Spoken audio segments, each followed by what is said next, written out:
Muito bem, olha aqui, ó. 1903, o Becquerel, eles não esqueceram do Becquerel, que foi quem começou, né? E o casal Curie receberam o Prêmio Nobel de Física. Então, vamos saber um pouquinho da Maria Skalowska-Curie. Ela era polonesa, nasceu na Polônia em 1867, né? Foi para a França depois do ensino médio, foi para a França para estudar lá no laboratório do Becquerel, né? Antoine Becquerel, Antoine Henri Becquerel. Então, tem uma passagem dela, né, ainda na Polônia, muito interessante. Eu não sei se deu para vocês perceber. Bom, o que aconteceu lá em Varsóvia, na Polônia, antes dela vir para Paris? Ela tinha um primo lá que trabalhava num laboratório, exercendo uma função comum no laboratório. E o laboratório nada mais era do mais famoso cientista russo, né? O pai da tabela periódica dos elementos. Tanto que a tabela periódica, ela tem o nome, tabela periódica dos elementos ou tabela de Mendeleev. Então, ele era um russo, cientista famoso, russo, que tinha um laboratório lá. E esse primo levou a Marie, que é a prima dele, lá para visitar o laboratório, e ela ficou encantada. E ali eu acho que ela se definiu, porque ela via algumas experiências e ela ficava absorta naquilo e tal. Então, eu acho que aquilo foi que marcou a vida dela para fazer exatamente o que ela passou a fazer logo a seguir, né? Aí foi para o laboratório, lá no laboratório de física, de química do Becquerel, ela se soltou, né? Então, ela casou com o Pierre Curie. Veja o que era uma mulher sozinha, né, numa cidade estranha, sofrendo, sofrendo discriminação, porque as pessoas discriminavam mesmo. Discriminava até pelo país dela, por ser mulher, por ser pobre também, ainda tinha isso, né? Ela não tinha tradição, ela vinha de uma família remediada, né? Mal a família teve condições de educá-la, tanto que para ela concluir o ensino médio, ela teve que ser governanta numa casa lá numa região estranha, difícil, para ganhar o dinheirinho dela, para ajudar. Então, por aí vocês veem. Então, era mais uma luta dela, uma luta pessoal dela contra o mundo que a cercava, né?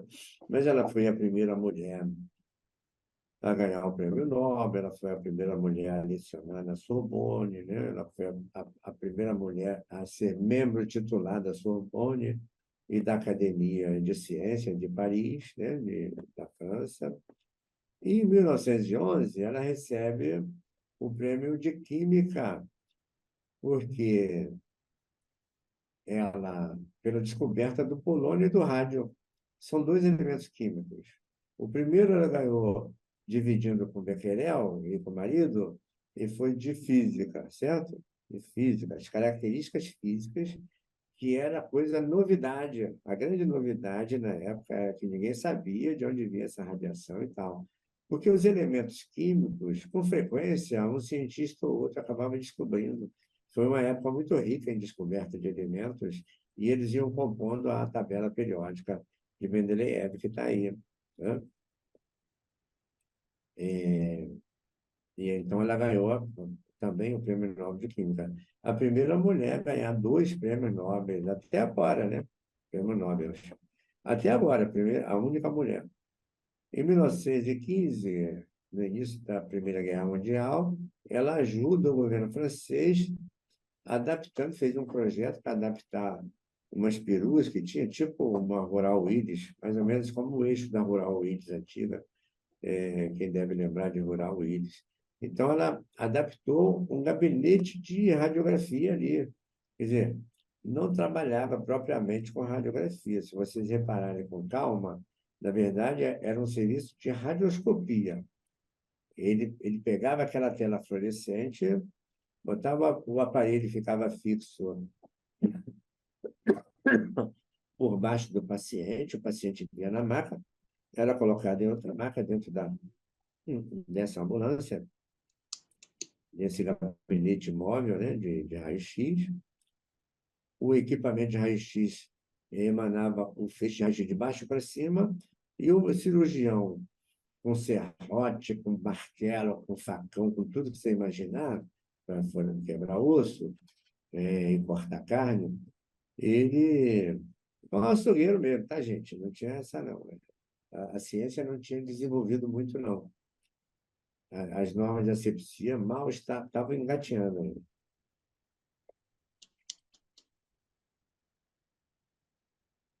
Então, ele pegava aquela placa luminosa, aquela que ajudou o Röntgen a descobrir o raio-x lá no laboratório, e ele colocava em cima do paciente e ali ele observava a imagem que aparecia ao vivo, dinâmica, que na verdade é a nossa fluoroscopia, tá bem? Que a Madame Curie criou foi um equipamento de fluoroscopia, que depois foi aperfeiçoado e está aí trabalhando até hoje. E quando a gente hoje pensa em hemodinâmica, em arco cirúrgico, arco IC, ele trabalha exatamente com a mesma situação, só a tecnologia que mudou. Está muito mais eficaz, claro, sob controle, mas, na verdade, o pontapé inicial foi a Madame Curie, que, no esforço de guerra, ela ajudou esses cirurgiões a olhar na hora, assim, ele olhava, guardava na memória a imagem, e aí abria o paciente, ou então amputava, ou então retirava estilhaço, ou corpo estranho, estilhaço de bala, o que tivesse, né? A preferência por medo da gangrena gasosa, porque ainda não existia antibiótico, né?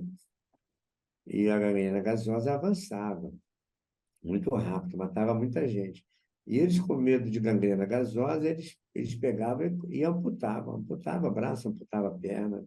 Então, existiam verdadeiras fábricas e fábricas de muleta e principalmente de muleta, né? Para o pessoal andar com a perna só, ou às vezes sem as duas pernas. Muito bem. Ela própria, então, treinou as enfermeiras, porque, na verdade, não existia técnica de radiologia na época, eram só pessoas que auxiliavam na radiologia, principalmente no esforço de guerra, na campanha, digamos assim, no campo de guerra. O que existiam lá eram médicos, cirurgiões de guerra, e também enfermeiras de guerra, que já estava sendo introduzido como uma boa novidade a enfermeira de guerra, né?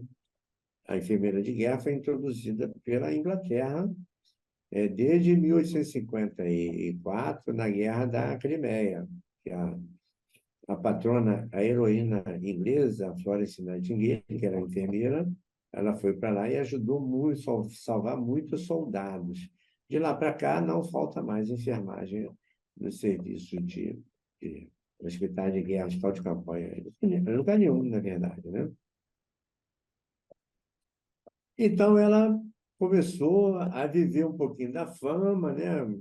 Muitas mulheres foram influenciadas no mundo inteiro para entrar para a medicina, e também ela ajudou a treinar, a capacitar muitas médicas mulheres do mundo inteiro que iam lá para Paris, para o Instituto do Rádio de Paris, onde ela era diretora. Ela fundou o Instituto do Rádio, ao mesmo tempo que ela percebeu que a radiação causava prejuízo ao tecido vivo, ela percebia o seguinte: olha, se ele prejudica o tecido vivo, um tumor também é um tecido vivo, então eu vou experimentar. E começou a experimentar e deu certo. E estava fundado o primeiro instituto de oncologia, né, de radioterapia do mundo, que está lá funcionando até hoje, né? Então, ela ajudou a treinar médicos do mundo inteiro, inclusive brasileiros. O nosso primeiro instituto de rádio aqui de Belo Horizonte foi influência direta dela, um pedido direto dela pelo então presidente Arthur Bernardes, que fundou lá na Santa Casa de Belo Horizonte, está lá até hoje. Muito bem, ela começou então a viajar pelo mundo. Veja, já estamos aqui em 21, a guerra já tinha acabado. Ela então começa a visitar vários países por onde existiam ex-alunos dela, ex-colegas, ex-alunos e colegas dela, por onde ela passava. ela era recebida e recebia comunicado, cartas e mais cartas, telegramas, convites. Ganhou o nome de... Passou a ser a mulher mais importante do mundo na época. E até hoje é uma das mais proeminentes do mundo, né? Inclusive, ela ajudou, teve uma ajudazinha ao movimento feminista, que foi desencadeado nos Estados Unidos.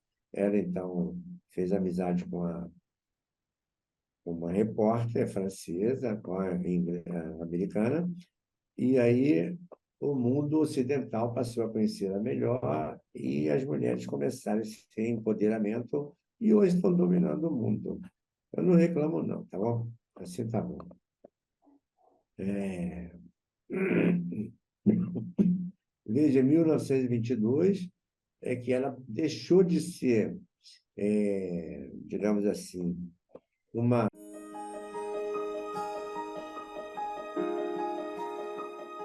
Ela e passou a ser membro livre, ou seja, titular da Academia de Medicina Francesa.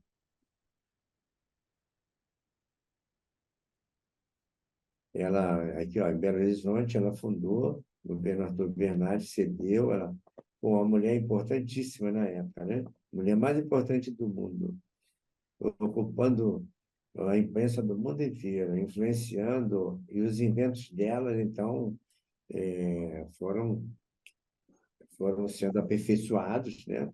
E cada vez mais sendo mais útil em benefício da humanidade e do meio ambiente, né? Bom, ela tem uma foto aqui, que em 1926 ela veio visitar o Instituto do Rádio aqui de Belo Horizonte. Isso aqui é o jornal, tipo um tabloidezinho francês da época, de Paris, da Academia de Medicina, anunciando que ela visitou o Brasil para inaugurar o primeiro instituto de oncologia da América Latina, né? Aqui está a lista de frequência, está o nome dela aqui. Eu não estou conseguindo aumentar, mas aqui está o nome dela. Aqui, ó, Irene Quirri, tá bom? Maria, não sei o que, Quirri. Irene Quirri é a filha dela, tá? Que inclusive seguiu os passos dela sendo cientista também. Inclusive ganhou o prêmio Nobel depois também. Você vai ver aqui. E aqui a foto lá no pátio da Santa Casa.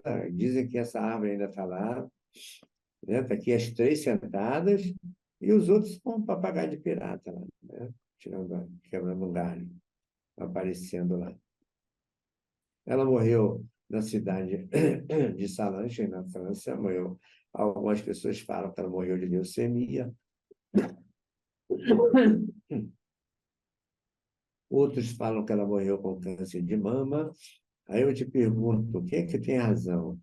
Isso eu te pergunto mais uma vez, tem preferência para ter uma desgraça dessa? O câncer de mama ou leucemia não são cânceres? Então não interessa.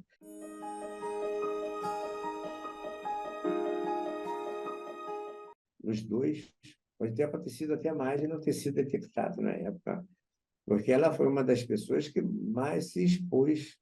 O organismo dela foi um organismo formidável. A ciência até hoje é admirada como que ela se expôs tanto durante tanto tempo e viveu bem, entendeu? Ó, em 1934 ela morreu. Lembra quando ela nasceu? Em 67. Soma 67 até 34. Até 1900 dá 33 anos, com mais 34, 77 anos. Então, tem umas características dos cientistas da época, inclusive dela, e de todos eles que participaram aí dessa parte inicial, que eles sabiam que aquilo ali teria algum prejuízo. O próprio Becquerel, quando ele ia dar aula na universidade onde ele lecionava, ele botava aquele sais de rádio, sais de urânio, desculpa, ele botava aquele sais de urânio no bolso do jaleco e ficava, ia, voltava com aquilo pela rua, pelo transporte, dava aula daquilo, guardava no outro dia e tal, ficava no laboratório às vezes com aquilo, e ele desenvolveu alguns eritemas de pele na região onde ele deixava, assim, próximo do bolso do jaleco. Então já era sabido que aquilo teria algum efeito. Para a época é uma boa longevidade, tá certo? Mais profundamente que ninguém, tanto que fundou o Instituto do Rádio, né? Muito bem. A sua filha, Irene Joliot-Curie, ganhou o Prêmio Nobel de Química pela transmutação de elementos químicos. Olha, o que é transmutação? Transmutação é você transformar artificialmente um elemento químico em um outro elemento químico diferente. Ou seja, significa o quê? Você alterar o número atômico de um elemento químico, transformando esse elemento num outro elemento químico. Tá bem? Então, ela também casou com um cientista colega, Frederic Curie, e, e ganhou o prêmio Nobel, dessa vez de Química, né? Pela transmutação. Veja como essas coisas ainda eram confusas, né? Essa transmutação, na verdade, ela ocorre por um fenômeno físico, não é um fenômeno químico. No entanto, ela ganhou o Prêmio Nobel de Química, porque, na verdade, ela alterou um elemento químico e transformou em outro. Então, a física não era. A física estava ainda em emancipação, digamos assim, procurando seu espaço próprio. Se hoje tivesse feito isso hoje, seria claramente um prêmio Nobel de física e não de química. Bom, e aí o Frederic Curie e a Irene Curie, né? Ou seja, a filha dela com o genro dela, ó, 1936. Ela morreu em 34, tá bem? Ela não viveu para ver o prêmio Nobel da filha e nem o invento, a criação da filha, a descoberta da filha. Mas o que eles fizeram? Um elemento radioativo, conseguiram fazer o primeiro elemento radioativo, que foi o fósforo. O fósforo 30, ele tem um excesso de energia, por isso que ele é radioativo, né? O número atômico do fósforo é 15. Vamos ver qual foi a experiência que ela fez, né? Aqui é um átomo de alumínio, número atômico 13, ou seja, número de próton 13 e número de massa 27. Ela bombardeou com radiação alfa, só lembrando, é uma radiação corpuscular, portanto tem massa, tem 2 prótons e 2 nêutrons, portanto a massa é 4 e o número atômico é 2, tá bem? E aí, o que resultou nesse bombardeamento? Resultou na introdução de elementos do núcleo no núcleo do alumínio. Então, o alumínio, que era 13, ele ganhou 2 prótons e alterou o número atômico para 15. Veja, 15. O 15 já não é mais o alumínio, o 15 agora é o fósforo na tabela periódica, tá bom? E aí ele tinha 27 o número de massa. 27 o número de massa, ele ganhou aqui 3, os dois prótons e mais um nêutron, são 3, então dá 30 número de massa. E de sobra aqui, um nêutron saiu como radiação. O nêutron sai em forma de radiação. Aliás, foi assim que o Chadwick descobriu a existência do nêutron. Lembra que ele bombardeou com berílio, com radiação alfa, ele bombardeou um elemento e esse elemento acabou produzindo um outro elemento, liberando o nêutron. Foi quando ele descobriu que aquele nêutron não tinha carga elétrica, mas tinha massa. No final da última aula, a gente falou sobre isso. E a bibliografia da Madame Curie está aí no mundo inteiro, tem uma bibliografia, tem um setor na Bibliografia Central de Portugal que é dedicado só para ela, né? Tem um setor lá que é dedicado ao Brasil, e nessa parte do Brasil também tem um setor dedicado a ela. Ela fez muito, digamos assim, a história dela produziu, ainda hoje, produz obras, né, literárias, obras de pesquisa, tese, doutorado, mestrado, tudo. Mas a filha dela, ela tinha duas filhas também. Ela tinha a Irene Curie, que cientista aqui, ó, ganhou o prêmio Nobel, a gente não viu. E a outra filha mais velha, eita, tá rasgando papel aí. E a outra filha mais velha era a Eva Curie, aqui, ó. A Eva Curie ficou secretariando ela, cuidando dela, porque quando ela começou a fraquejar com a saúde, ela sofreu muito, tá, gente? Ela dedicou a vida dela, sofreu muito, sentiu muitas dores, e graças a Deus ela tinha a Eva como a filha mais velha, que ficou acompanhando ela, e viajando com ela, lendo as cartas dela, escrevendo, respondendo o mundo inteiro, tá bem? E também ajudando escritores que escreviam sobre a mãe, sobre a história dela, ajudando no roteiro de filmes e, às vezes, ajudando até na produção dos filmes, tá bem? Porque ela viveu intensamente o que a mãe viveu. Então, enquanto ela teve condições, ela ajudou muito.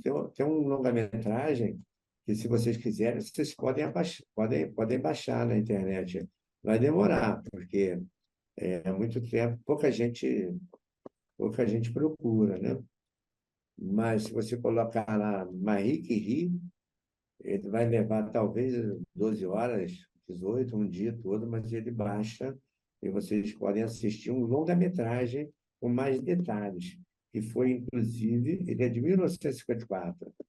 Ele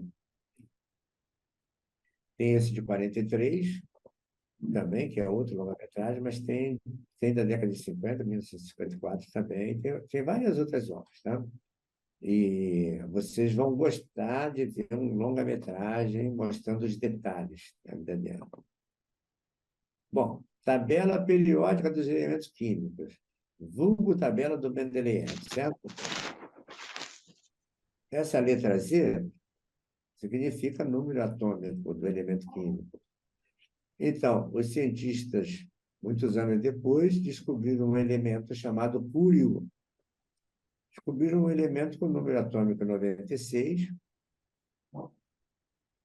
E aí, para, para o bem da família Curie, eles colocaram o nome de púrio, com CM de símbolo químico, mas na verdade foi em louvor à família Curie, tá bem?